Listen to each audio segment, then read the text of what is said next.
Welcome to Biztech's C-Suite Conversation Show. Now, I'm Byron Fernandez, and on today's C-Suite Conversation Show, the spotlight is on the business process outsourcing industry. Business process outsourcing has come a long way from its call center origins.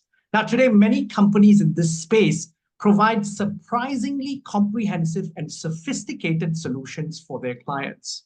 Now, TDCX is a company that has surfed that wave and evolved and grown rapidly since its inception, and now has a global workforce numbering over 18,000.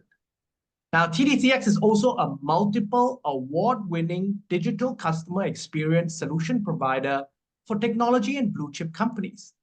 Recently, it has emerged as the only Southeast Asia business process outsourcing company in the top 20 Global Outsource Accelerator 500 2024 index. That's quite a mouthful. Now, to tell us more about that, we have Byron Fernandez, no relation to me. He's the Group Chief Information Officer and Executive Vice President of TDCX Malaysia. Now, with that, welcome to the show, Byron. Thank you very much, Brian. It's a pleasure to be here. Now, Byron, give us an overview of the company and its history for a start.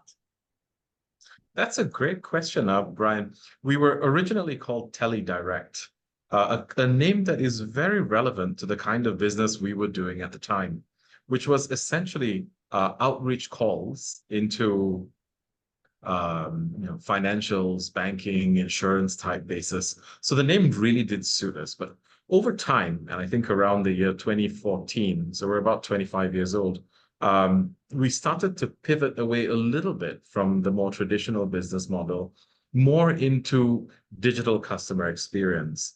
And when we listed on the New York Stock Exchange back in 2020, we reshaped our brand to be called Transformative Digital Customer Experience, or TDCX for short. Over the course of time, Brian, we've accumulated 97 different blue chip digital companies, all of which are brands that will be instantly recognizable if we started to talk about who they are. So over the course of time, we've started to do a lot of work that extends beyond outreach, more into community education, more into service type roles, technical support roles, account management, all of those sorts of things. And so our remit has grown a lot over the years. And we've also ventured into many different channels of specialization. So gone are the days when your customers reach you by calling you on the phone. Today, most people don't want to pick up the phone. They want to WhatsApp you, or they want to reach you on social media. Or through an app, perhaps, that's provided by the clients. So this is sort of the way TDCX as an organization has reshaped itself over the course of time. And that's more aligned to the kind of work that we're doing today. Now, give us an idea of your footprint, because you've grown to a very large company. As you said, you listed in the US in 2020. You're a large company now. Give us an idea of your size and your footprint and your service offerings, primarily in the APAC region. Oh, thank you. That's a great question. In APAC, so we're quite unique to other companies in this space. Most of the very large BPO organizations you'd think of originate in Europe or in the US. I think for Southeast Asia, we probably are the only one that has grown to this sort of size and scale, servicing customers all over the globe. We are present in many Southeast Asian cities. As you know, we've got a very large language hub based out of Kuala Lumpur, where we have over 51 different nationalities speaking a myriad of languages. I can't even remember how many, Brian, but there are so many. But we're headquartered in Singapore.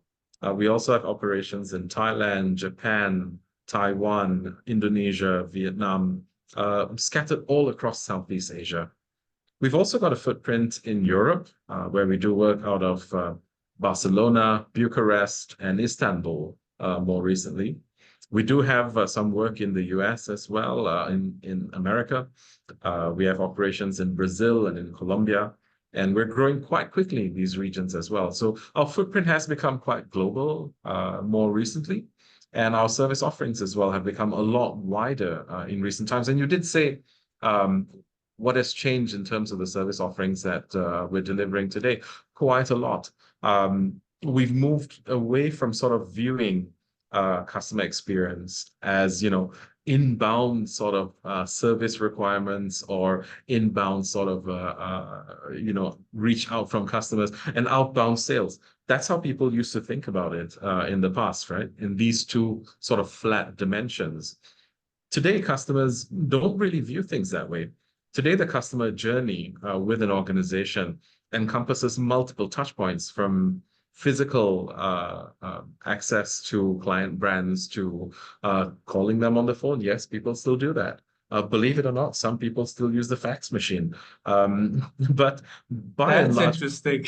yes, yes, it is true. There are geographies where we still have fax and we have snail mail.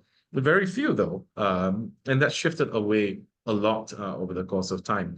Now, most of our clients reach us, clients and customers reach us through social media, through messaging services, through asynchronous chat, or even through applications that are developed by our clients for their customers. Now, Byron, the drivers have changed over the years, the service offerings have changed over the years, but it's 2024. Is the main driver for companies to outsource their business processes still cost, or is it a broader picture than that, primarily around perhaps acquiring competencies that they don't have? That's such a great question. So you mentioned the drivers have changed. You mentioned that the business has changed. But you know what, Brian?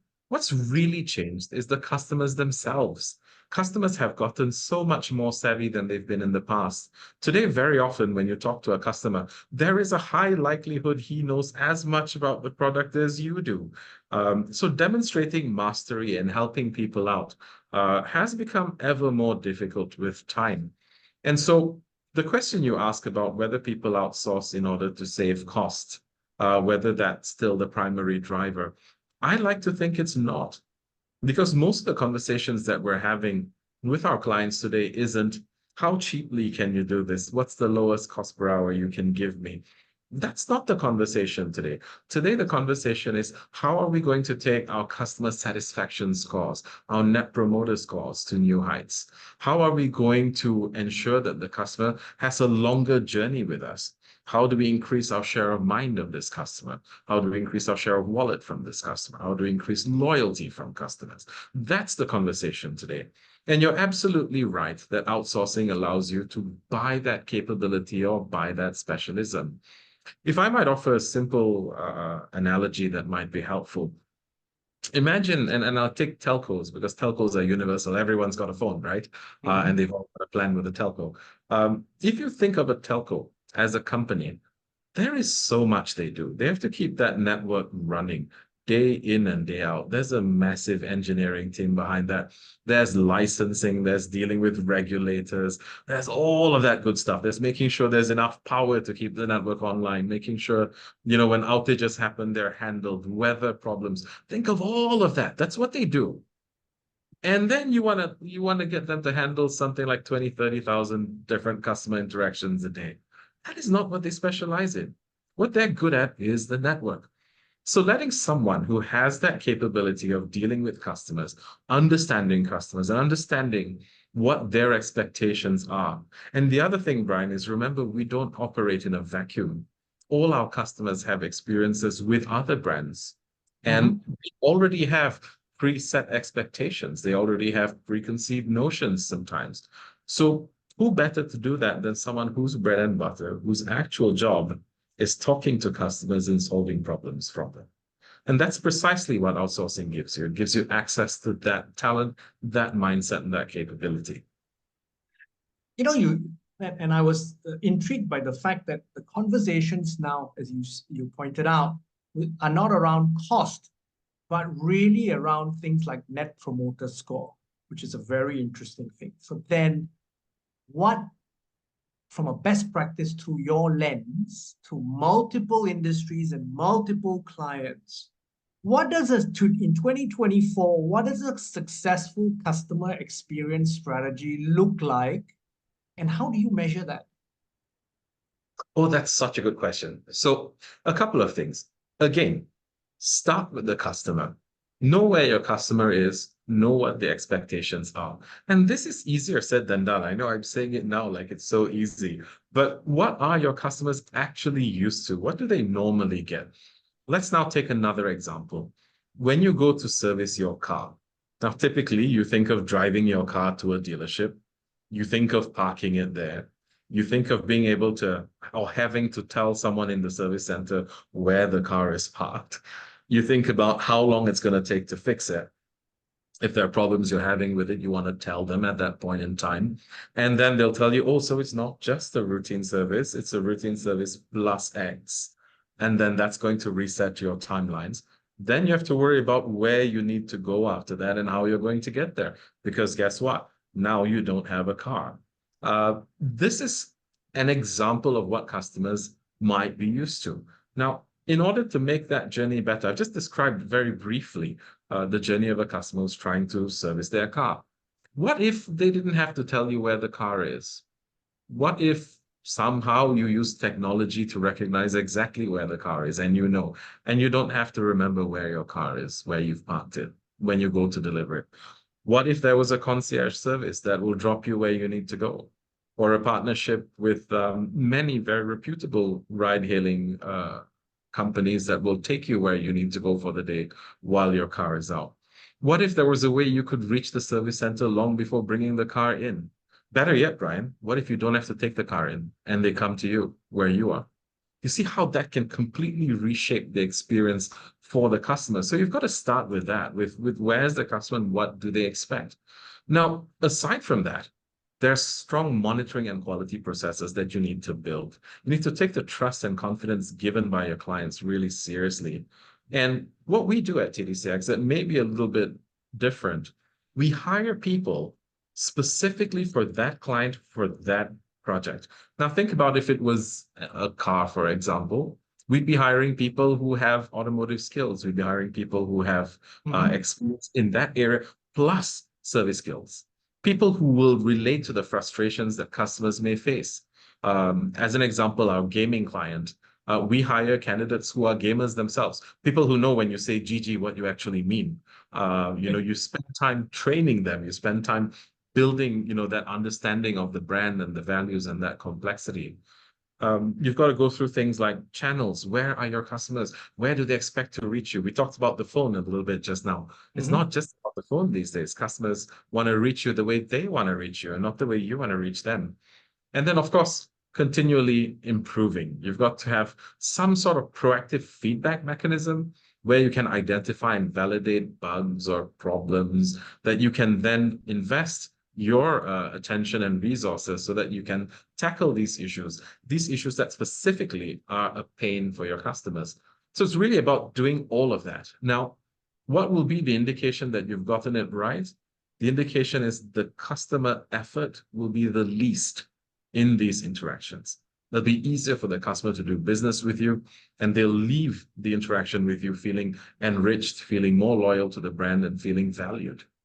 Okay, so Byron, give us some examples of how you've helped your customers and then the noticeable impact that it's had on their businesses. Oh, sure. Yeah, I could do that. I started talking about that gaming customer already, Brian. So maybe I'll just keep to that. So in the gaming industry, it's a very interesting and intriguing industry, Brian. We've got, so if you're talking about PC gaming, network gaming, you've got 5-on-5, 5 players versus 5 other players. You don't know each other from Adam. You connect over the internet and you form teams that are competitive and are competing with one another to try and win. Very often, it could be shooting games, right? Where you're shooting to kill your opponent. So it's a very competitive environment. Imagine, if you will, for a minute, different skill sets, people who don't know each other, all working together to achieve a common goal. Imagine the chaos that ensues. Naturally, it would be chaotic, right? I know a lot of people will be thinking that's what my family or my workplace sounds like, but no, I mean, gaming takes it up a notch, Brian. It really does. And in a situation like that, one of the things we found is it was difficult to actually get a very good sort of customer satisfaction index. And in some geographies, more so than others.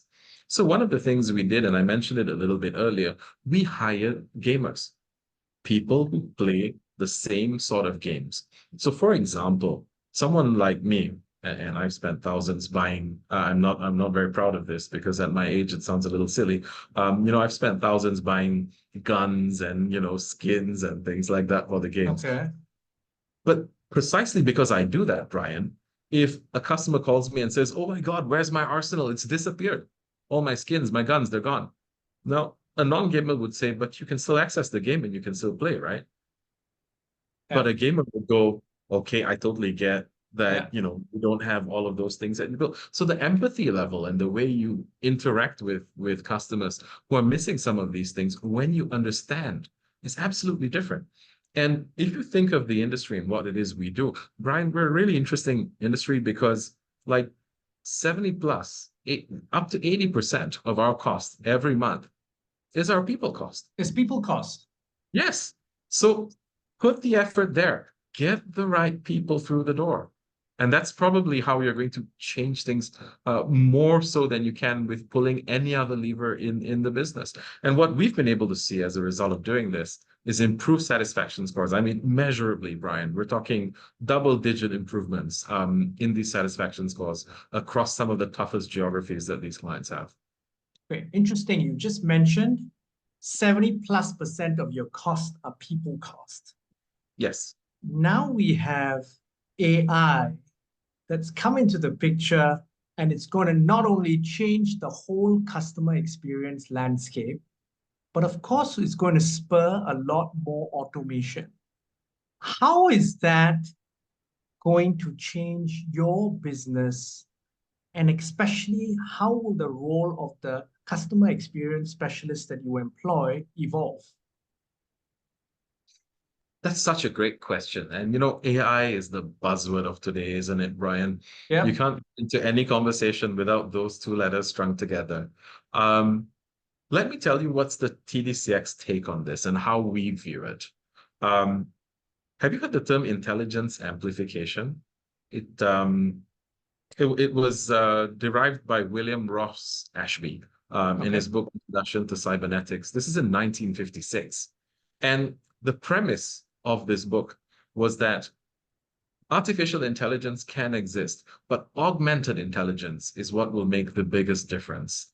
So basically, what we're doing, Brian, is we're keeping the human in the loop. When you've got the human in the machine and you augment that human being with as much intelligence as you can, you allow to unlock a level of performance that was previously not possible. And that's one of the things that we're seeing, a lot of human AI collaboration. We've been able to reduce our agent workloads by 22%. Data integrity and compliance, we've been able to increase so much. Let me give you a real practical problem, Brian. I was talking about monitoring earlier, and I Yes. said, you've got to monitor carefully all of your quality processes and all of those things. Imagine Yes. for a minute that you're doing this with human beings. You would need an army of human beings, Correct. yes, to assess a meaningful sample size. Now, imagine if you didn't need human beings and you could use an AI to perform that assessment. You could suddenly examine a much larger cross-section of the interactions you had before and direct your efforts in a manner that's much more meaningful. And this is what I mean by human AI collaboration. Brian, this is going to give rise to what we call a super agent. If you think about sci-fi movies, right? You're thinking about human beings who've been augmented. It really is very much like that. Human beings who have the ability for information retrieval at a level they've never had before. Intra-team collaboration, faster problem solving, better problem solving. All of this that you can do with AI. Hyper personalization. Again, this is going to be a bit of a misnomer. Hyper personalization, but you're doing it at scale. You're doing it for everyone to get an interaction that's personalized just for them. These are some of the possibilities when we bring AI into the picture and we run customer experience using not just human beings, but augmented intelligence Now, to improve. Byron, but here's one thing that will happen though. Mm, In that sort of scenario as well, your business model will need to change because how you charge your customers will have to evolve dramatically. Yes. But you see, Brian, history is a great teacher, and our industry has had to change so many times. Brian, if I had a penny for every time a technology piece came out and said that human beings would be displaced, way back when IVR came out, the tech players were saying, "Okay, human beings are done. We don't need them anymore."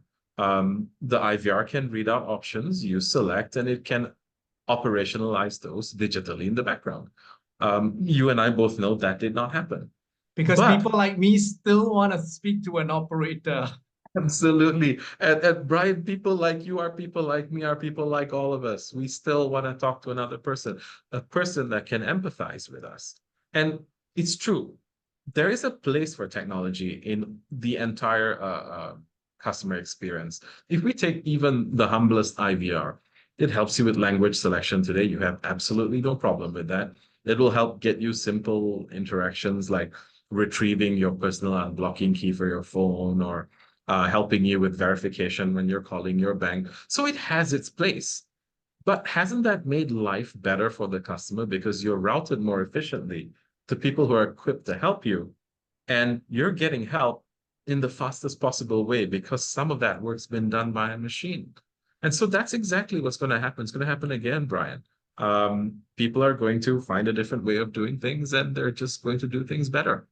Okay, in that case, Byron, how does the business look like for TDCX from in 2024 overall and also Malaysia? Because obviously you're responsible for Malaysia as well.